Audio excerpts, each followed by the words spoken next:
গ্রাহকদের মাঝে আস্থা ফিরিয়ে আনার লক্ষ্যে ইসলামী ব্যাংক বাংলাদেশ পিএলসির পরিচালনা পরিষদ গঠন, প্রকৃত মালিকদের নিকট তাদের মালিকানা ফিরিয়ে দেওয়ার দাবিতে সচেতন গ্রাহক ফোরামের আজকের এই সংবাদ সম্মেলন।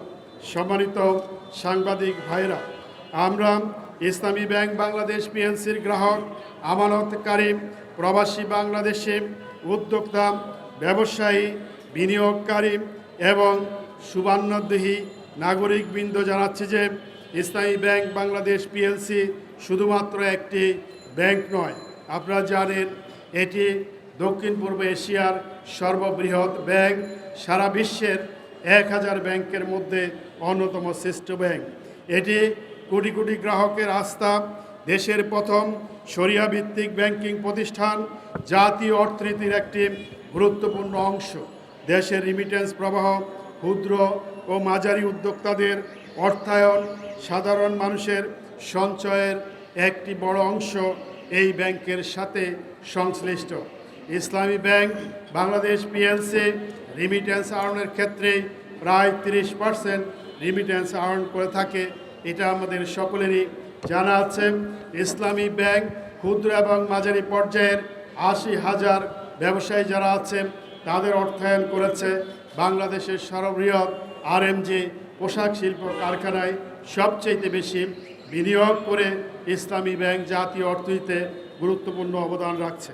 প্রিয় সাংবাদিকবৃন্দ, আপনারা জানেন বিগত 24শে মে 2026 থেকে আমরা ইসলামী ব্যাংকের গ্রাহকবৃন্দ ইসলামী ব্যাংক পিএলসিতে সুশাসন, স্থিতিশীলতা, গ্রাহকদের আমানতের নিরাপত্তা সহ অবিলম্বে সৎ, যোগ্য, পেশাদার ব্যক্তিদের সমন্বয়ে ইসলামী ব্যাংকে একটি পরিচালনা পরিষদ গঠন, প্রকৃত মালিকদের নিকট তাদের মালিকানা ফিরিয়ে দেওয়া, বাংলাদেশ ইসলামী ব্যাংকের লুণ্ঠিত টাকা উদ্ধার, লুটপাটকারী যারা রয়েছেন তাদের বিচারের দাবিতে মানববন্ধন করেছে, অর্থ মন্ত্রণালয়ে স্মারকলিপি পেশ করেছে, সংবাদ সম্মেলন করেছে, বাংলাদেশ ব্যাংকের গভর্নর বরাবর স্মারকলিপি পেশ করেছে।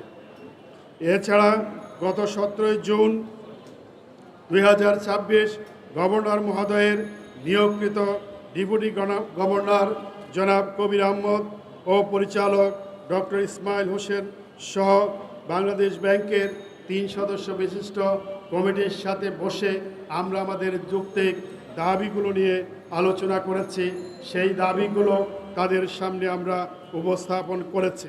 সেখানে আমরা ব্যাংকের সর্বশেষ পরিস্থিতি তুলে ধরেছি। যত দ্রুত সম্ভব সৎ, যোগ্য, দক্ষ ইসলামী ব্যাংক পরিচালনার উপযোগী একটি পরিচালনা পরিষদ গঠন এবং ব্যাংকের সাবেক ব্যবস্থাপনা পরিচালক জনাব ওমর ফারুক খানকে পুনর্বহালের মাধ্যমে ব্যাংকের প্রতি গ্রাহকদের আস্থা ফিরিয়ে আনা ও স্বাভাবিক লেনদেনের পরিবেশ তৈরি করার দাবি জানিয়েছে। অতীব দুঃখের সাথে আমরা লক্ষ্য করছি বাংলাদেশ ব্যাংক এতদিনে শুধুমাত্র আমাদের দাবির প্রেক্ষিতে ফ্যাসিস্টের একজন দোসর ব্যাংক লুটেরা এস আলমের সহযোগী জনাব খুরশিদ আলমকে ইসলামী ব্যাংকের চেয়ারম্যান পদ থেকে প্রত্যাহার করেছে এবং পাশাপাশি আমরা দেখেছি জাতীয় সংসদে মাননীয় অর্থমন্ত্রী ব্যাংক রেজুলেশন অ্যাক্টের 18 যে কধারা, সেই কধারা বাতিলের একটি ঘোষণা দিয়েছে। যদিও সেটি এখনও বিল আকারে উত্থাপন হয়নি, তবুও আমরা বাংলাদেশ সরকারকে ধন্যবাদ জানিয়েছি। অর্থমন্ত্রী যে ঘোষণা দিয়েছেন ব্যাংক রেজুলেশন অ্যাক্টের 18 কধারা বাতিল করা হবে, আমরা আশা করছি অবিলম্বে বিল আকারে ব্যাংক রেজুলেশন সংশোধন করে এটি কার্যকর করা হবে।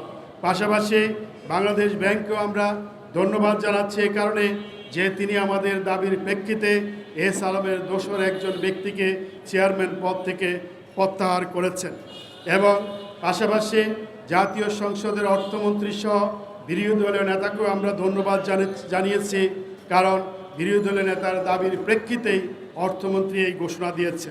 ব্যাংকের তারল্য সংকট মোকাবেলার জন্য বাংলাদেশ ব্যাংকের পক্ষ থেকে অর্থায়ন করা হয়েছে, ফলে গ্রাহকদের মাঝে কিছুটা স্বস্তি ফিরে এসেছে।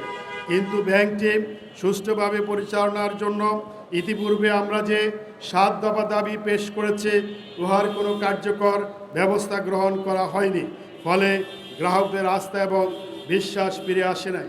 উল্লেখ্য, ইসলামী ব্যাংকে সুশাসন শৃঙ্খলা ফিরিয়ে আনা, সমস্যা নিরসনের জন্য ব্যাংকসমূহের মালিকদের যে সংগঠন বিএবি ও ব্যাংকসমূহের এমডিদের যে প্রতিষ্ঠান এবিবি, তাদের পক্ষ থেকে বলা হয়েছে যে প্রকৃত মালিক যারা রয়েছেন তাদের কাছে অবিলম্বে যদি এই ব্যাংকটির মালিকানা ফিরিয়ে দেওয়া হয়, পরিচালনার দায়িত্ব দেওয়া হয়, তাহলেই ব্যাংকটি শক্তিশালী হয়ে উঠবে এবং যোগ্য, অভিজ্ঞ এবং পুরনো মালিক যারা আছে তাদের ভিতর থেকে নতুন পরিচালনা পরিষদ গঠন করার জন্য আমরা জোর দাবি জানিয়ে আসছি। তারা আরও বলেছেন যে ইসলামী ব্যাংকের যে সংকট, এই সংকট পুরো ব্যাংকিং সিস্টেমের উপরেই একটি নেতিবাচক প্রভাব ফেলবে। সেই কারণে উপরোক্ত যে সমস্যা সমাধান করার জন্য আমাদের যে দাবিসমূহ, সেই দাবিসমূহ সাংবাদিক ভাইদের মাধ্যমে জাতির সামনে আমরা আবার পুনর্ব্যক্ত করছি। আমাদের যে 7 দফা দাবি, সেই 7 দফা দাবির মধ্যেই প্রথম দাবি হলো ইসলামী ব্যাংকে একটি পূর্ণাঙ্গ পরিচালনা পরিষদ গঠন করতে হবে। ইসলামী ব্যাংকের যারা অংশীজন রয়েছে, যারা সাবেক পরিচালক, তাদের সাথে আলাপ আলোচনার ভিত্তিতে সৎ, যোগ্য, অভিজ্ঞ এবং পেশাদার ব্যক্তিদের সমন্বয়ে ইসলামী ব্যাংকের একটি পূর্ণাঙ্গ স্বাধীন পরিচালনা পরিষদ গঠন করতে হবে।